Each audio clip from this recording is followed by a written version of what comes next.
بسم اللہ الرحمن الرحیم۔ السلام علیکم۔ خلیفہ ہارون رشید کا خصوصی طبیب ایک نصرانی تھا۔ وہ بہت ہی عقل مند اور خوبصورت آدمی تھا اور بادشاہ اس کے کمال سیرت و جمال صورت پر دل سے فریفتہ تھا۔ ایک دن ہارون رشید نے اس سے کہا کہ کاش تم مسلمان ہو جاتے تو میں تم کو اپنے دربار کا سب سے بڑا اعزاز عطا کرتا۔ طبیب نے جواب دیا، امیر المومنین، آپ کے قرآن کی ایک آیت مجھے اسلام قبول کرنے سے روکتی ہے، ورنہ میں ضرور مسلمان ہو جاتا۔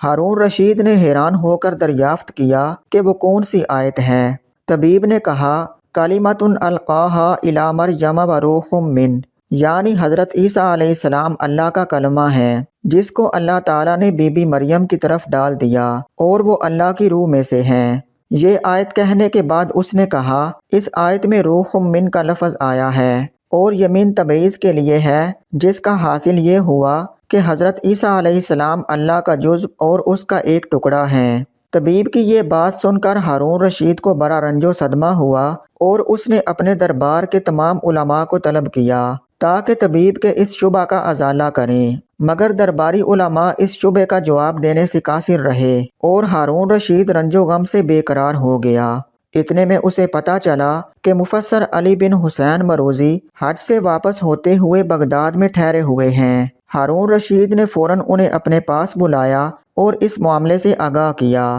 آپ نے فرمایا، اے امیر المومنین، اللہ تعالیٰ خوب جانتا ہے کہ یہ خبیث نصرانی آپ کے دربار میں مجھ سے یہ سوال کرے گا، لہٰذا میرا ایمان ہے کہ ضرور اللہ نے اپنی مقدس کتاب میں اس شبہ کا جواب دیا ہوا ہوگا جو اس وقت میرے خیال میں نہیں آ رہا، مگر میں انشاءاللہ تعالیٰ جب تک اس کا جواب قرآن ہی سے نہ دوں گا، اللہ کی قسم میرے لیے کچھ کھانا پینا حرام ہے۔ یہ کہہ کر وہ ایک اندھیری کوٹھری میں داخل ہو گئے اور دروازہ بند کر کے قرآن مجید کی تلاوت کرنے لگے، یہاں تک کہ سورہ جاثیہ کی آیت سخر لکم ما فی السماوات و ما فی الارض جمیعا من زبان پر آئی تو مارے خوشی کے اچھل پڑے اور فوراً دروازہ کھول کر باہر نکلے اور دربار میں جا کر ہارون رشید کے سامنے نصرانی طبیب کو یہ آیت پڑھ کر سنائی اور فرمایا، یہاں بھی روح من کی طرح جمیعا من آیا ہے، تو اگر اس من کو تبعیض کے لیے مانا جائے تو یہ لازم آئے گا کہ زمین و آسمان بھی خدا کے جزو قرار پائیں،